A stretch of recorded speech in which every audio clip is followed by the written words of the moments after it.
Hi, I'm Mike, and I'm joined with Chris today. And today we'll be having a discussion, a light board discussion on tissue capacity. And we have a few things drawn already, and we'll get to those in a moment. But what we'll start with is maybe what will be our case, what will be the message that we'll share related to an individual or a case. So we have an individual that's on our caseload right now, a 17-year-old female high school softball player who is preparing to play collegiate softball as a pitcher. So she came to us with a diagnosis of shoulder impingement, presented with a constellation of things that are typical of shoulder impingement: weak periscapular musculature, a biceps tendon that was pretty aggravated, and maybe a core that was not engaged as much as it needed to be, and maybe some lower extremities that weren't always engaged as much as they should have been. At any rate, she comes to us with this diagnosis. And so we're going to take a segment of her anatomy, so to speak, and her case, and then blend that into this concept of tissue capacity. So we'll take the biceps muscle belly, particularly the long head irritation, and then the biceps. So maybe by memory, do you happen to remember kind of how she presented as it related to her biceps? Well, I don't believe I saw her first week when I arrived. I was probably a couple weeks in, would you say? Yeah. I do remember a lot of the symptoms being around the biceps area. Most of her complaints were kind of right around the medial part of the shoulder region and the lateral portion of the deltoid, so right through here. So kind of typical, I guess you would say, but a little bit more progressed, I guess, than a lot of people you would see as well. Yeah. So a rotator cuff that was pretty weak, like you mentioned, pec minors, highly irritated, highly engaged, long head, the biceps engaged because of that weak rotator cuff. And so superior migration of the head of the humerus, long head, the biceps, trying to keep it down. So tender at its most proximal insertion, or its origin, the belly itself, and then its insertion distally.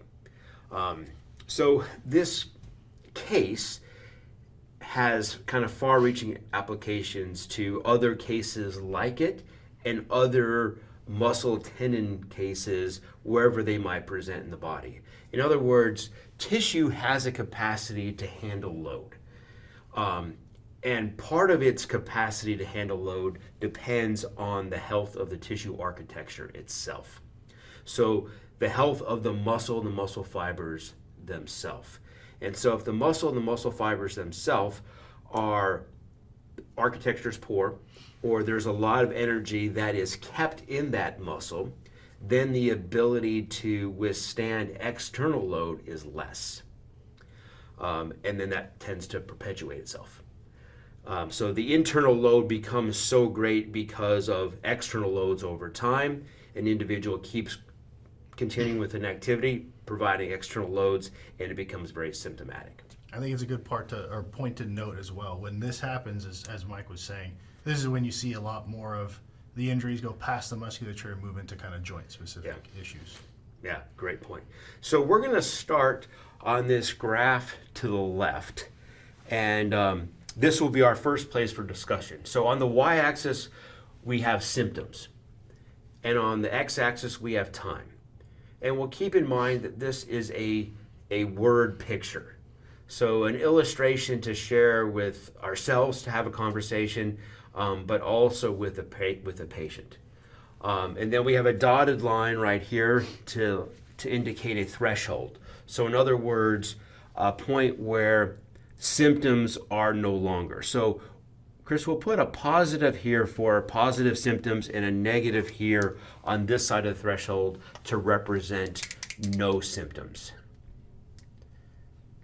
So any patient who is over on this right side in the negative area, they would be on the side of the threshold where they don't have symptoms. And then on this side, they would have symptoms. Arbitrarily, I recognize that we're somewhat guessing. So when you came into the picture with our softball patient, where would you put her? Like if you were to put an X on this curve, where would you put that as it relates to her biceps? Well, I'm going to put that in the context, I guess, of when she's performing the motion, what she feels. Right? Okay. So I would say she's probably somewhere about here. Hasn't quite turned the corner. She can perform the movement with some. It provocates the issue. Okay. Let's just say it that way. So she can do it, but it makes it mad. It hurts. It hurts. Okay. Would you Great. say that's kind of in the? I would say exactly, because I think if you're up farther here, a lot of times it's painful at rest and you can't do it. Yeah. Yeah. Somewhere in the midway point of where she is, I guess, today. So what's interesting too is you can have patients do this exercise. You can have them explain this, and then they put the X wherever they think, and it becomes relative to where it was at the beginning and then where it's moving to. So where would you say that she is now, which is about 8 weeks or so into her rehab process? I would say she's probably here and rapidly moving further down on this. Okay, so you put her here. So in your estimation, what has changed in her tissue from there to here, just talking your biceps? It's been able to handle more stress, or its capacity has increased. Its capacity to handle an external load. Yeah. So when you manually work on her biceps right now, how does it feel different than when you first manually worked on her biceps? A lot less, I guess you would say, like speed bumps or things that your finger rolls over as you move through the tissue. So a lot more similarities from start to finish, I guess, than irregular feelings from start to finish. Okay, so the amount, or would it be fair to say that the internal load, those speed bumps, those trigger points, those ischemic areas, those have changed? Yes. They have lessened from here to here. Yes, absolutely. So as those have lessened or decreased, her ability to handle an external load, or in this case, pitch or to throw, has increased. Okay.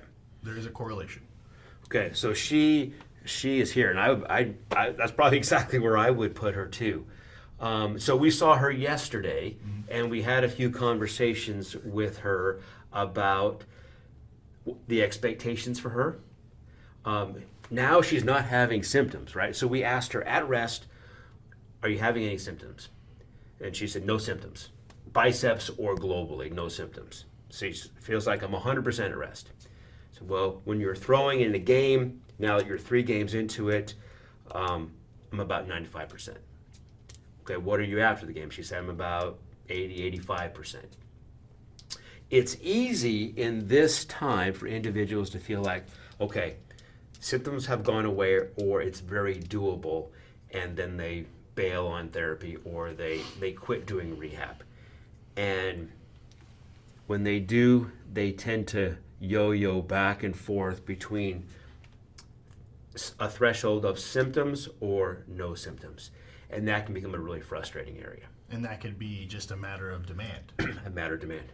And do you remember what her ask is, or what her coach said to her? Yes. So she's at the point where there's another pitcher who is also in the midst of rehab, but I believe in a more early stage, and she's being asked to pitch potentially a whole game or multiple games in the week. So now we have a larger ask, and we're not quite in the safety net, I guess you would say, yet, of being able to handle that. And it's a very abrupt change as opposed to, a couple innings being added here and there. Okay. So if you were to somewhat arbitrarily say, where do you want her to be on this curve when she is discharged from us? Oh, I mean, as close as I can get it to here, but realistically, we don't really know if that's possible Okay. or where that place is, right? So somewhere along the lines here, let's say a margin of 2 to 3%. Okay. So why do you say all the way down here? Because this is where, if I'm looking at another graph that demonstrates capacity, we should be able to almost flip this over, right? So that tells me that her capacity or her ability to handle pitching has increased pretty high, dramatically. So the chance of her having a problem is now lower. Now, that obviously is my interpretation based on what she said. The ask could be much higher, and this may not be feasible. But Gotcha. So if she's here when she maybe has to pitch 3 days in a row or something, and she might regress, she's going back and forth in an asymptomatic zone with some cushion yes, before she goes back to the threshold. And probably the reality is that's where most healthy athletes are living, right? that's where we want. That's where you everybody want, to yeah. be. Yeah. So you're in this area where, yeah, you're a little sore, you have a recovery program that you take part in, and that gets you back into a place where you have some capacity here. Your tissue has some capacity to take on an external load without reaching a threshold of symptoms. Yes, and I think this is normal, what I would say. As an athlete were to progress through the season, I think when the demand or the ask is the highest, and I turn towards strength because it's a much easier metric, when the ask of strength continues to expand, that athlete, in her case, more and more pitching, say, tournament, hangs out closer to here at the end of the season. So your job is to keep them from falling back into Yeah, it. yeah, great point, great point. So depending on where in the season they are, it's going to take its toll. Yes. So when you have maybe to that point, when you have individuals that play, fall, summer, spring, winter, it's a tall order for them, right? Definitely. To reset is a tall order. That and not being able to practice anything out of specificity, right? Asking the same mechanics to apply over and over and over and over and over again leaves a very small window for you to create that foundation, perhaps in other places that's required to expand one's capacity. Yeah, well said. So we took the example of the biceps here, but we know that the biceps is not operating in isolation, right? There's relationships with other muscles and going on at the same time. Periscapular, rotator cuff muscles, core, lower extremity muscles that are all involved in this. So this is simply just kind of one slice of that. Yep. And our job as a therapist is to begin to undo all of that. So if we looked at her pec minor right now, it probably is Somewhere in the same, because we're approaching those the same way. And then we could draw another graph, like you said, in terms of her strength, her core strength, her rotator cuff, and her periscapular strength and her leg strength, and look for it to come up, right? And so as that's coming up, this is going down. And that's a good way to think about it, is kind of lay out where are some avenues that I need to address, and kind of even put them on a graph in a sense, and then you can figure out how to prioritize Yeah. what's best. So let's arbitrarily do that right now. So let's do your inverse graph idea Okay. with strength, and then what part do you want to pick for her? Core, lower extremity, what part do you think is really critical for her right now to stay down here? Honestly, just based on what she had said, that she was having some back trouble and her legs have been sore, kind of seems like there's maybe not the best connection between that quarter extremity use. So I Okay. would say core. Okay, excellent. So this would be a great way of giving the patient an illustration of what they should do and reason to come to therapy, right? So we're not just plugging visits to plug visits. We want them to come with intention. And if they understand this, then they'll better be able to gauge when to play or when not to play, or at least voice concern. Okay. And we're going to have time. We can have time in the same place. Okay? And then capacity. Hopefully I'm still in.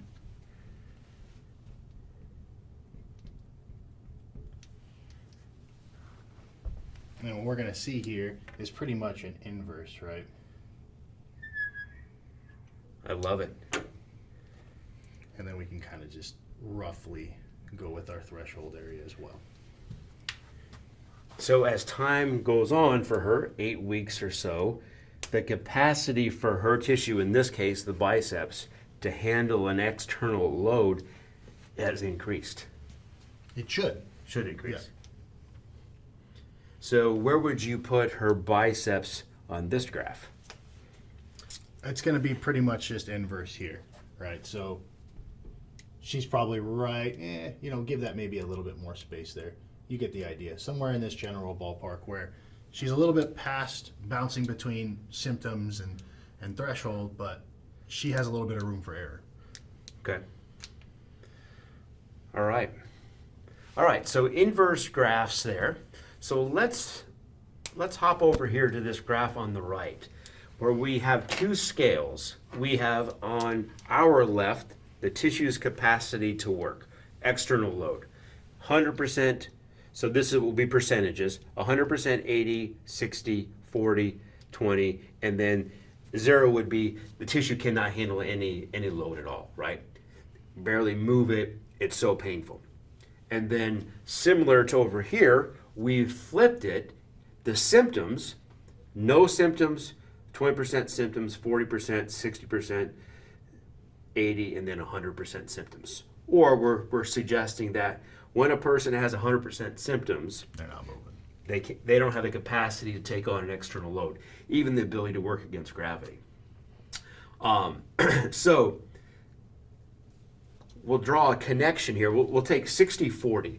We'll say we'll ask the patient, how bad do you think your biceps is right now relative to the beginning? And they say, well, I feel like I'm at about 40% of my biceps. So if I had 100 soldiers and 100 soldiers represented my biceps, I feel like at the start of the day, 40% of them are 40 of them are available for work, or 40% of them. So let's draw a line from 40 to 60. That's a good one. Soldiers ready to work. I like that.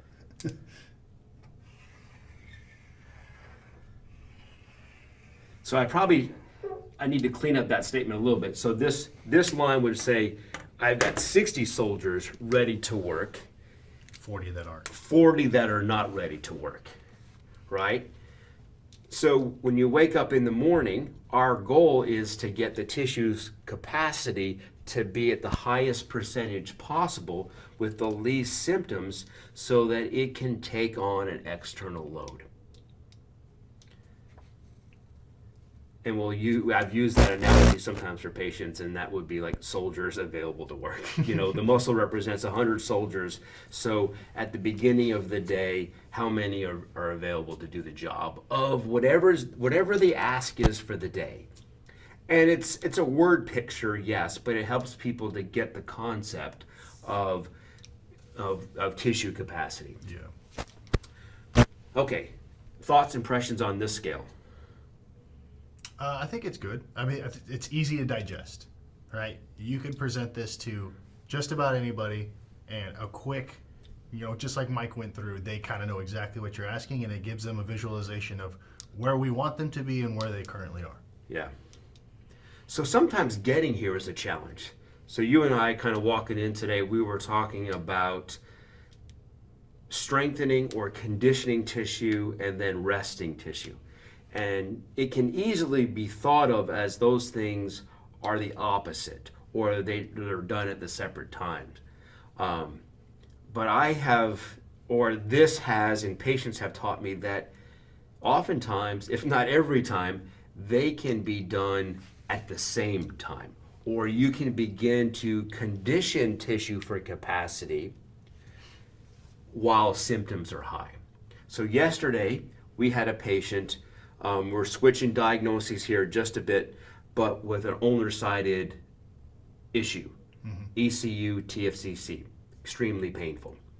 So we made them a week or so ago a Munster orthosis, basically limiting supination and pronation, flexion and extension, because that individual is kind of around here with their symptoms, and their ability to have an external load is super low. So we have kind of shut down or immobilized her at specific periods of time, at night, during the day. But yesterday, you began something with her to help this. What did you begin yesterday? So very short amount of range, whatever pain-free range she has, isometric contractions through wrist extension, flexion, Supination was less motion, of course, and pronation was less motion, but nonetheless, we had some isometric contractions. And the goal with that? To slowly see if we can increase the tissue's capacity, right? Its ability to handle load. As her symptoms have come down to an extent, and we know that that's occurred based on what the patient said. She said that she's been trying to use the hand even though she's not supposed to. So we know that, okay, there's an improvement in symptoms, so we should see some improvement in capacity.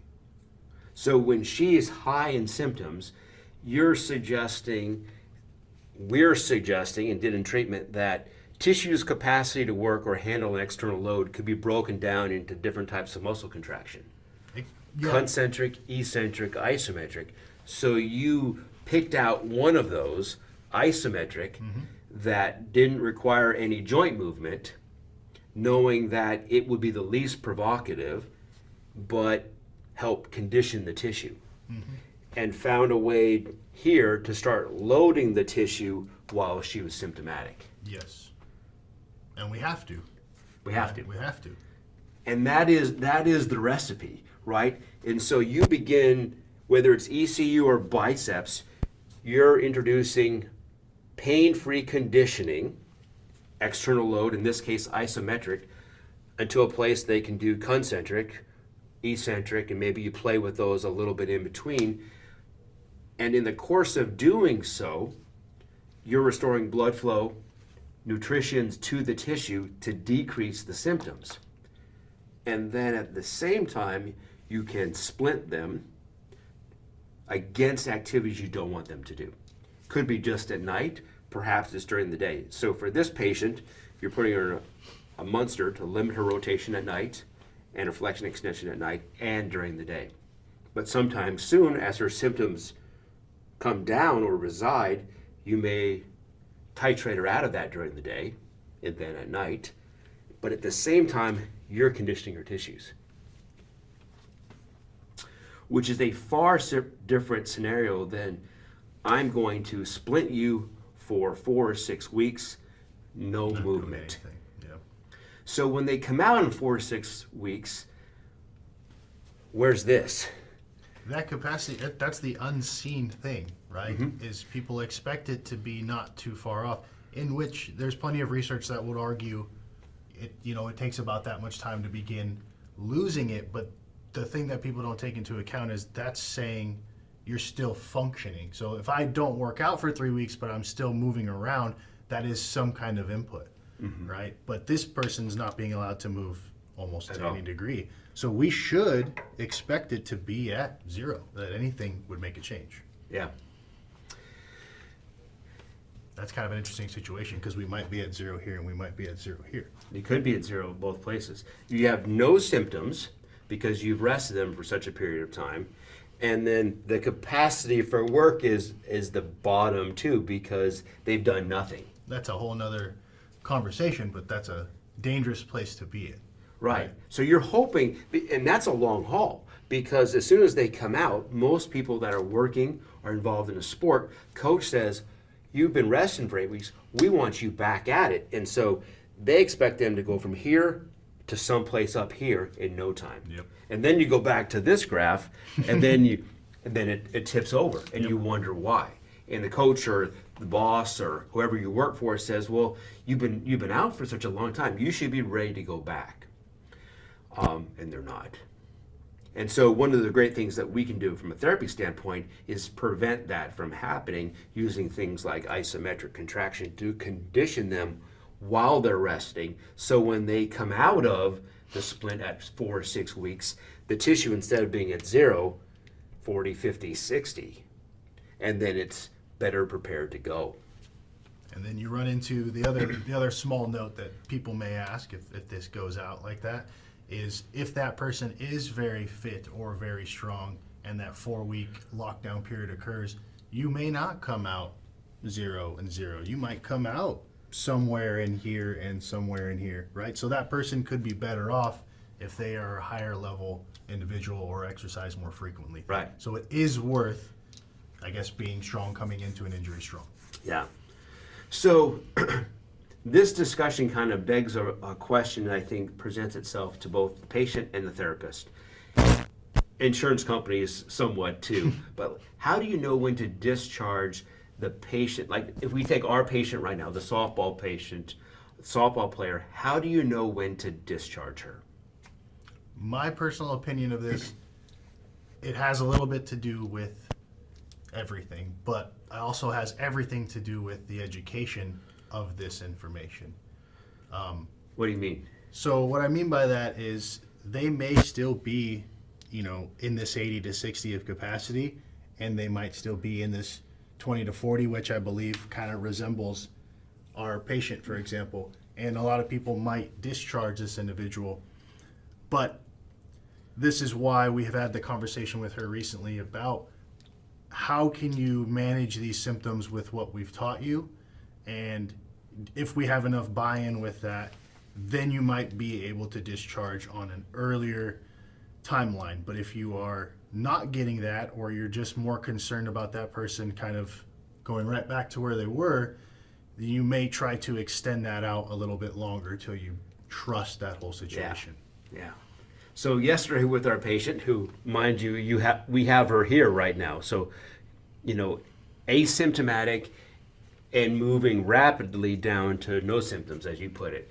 And we asked her yesterday, if coach had her go in for 3 consecutive games or so, and she felt like her tissue was at 60, 70% after that, kind of achy, but she could go again, but she knows it's achy.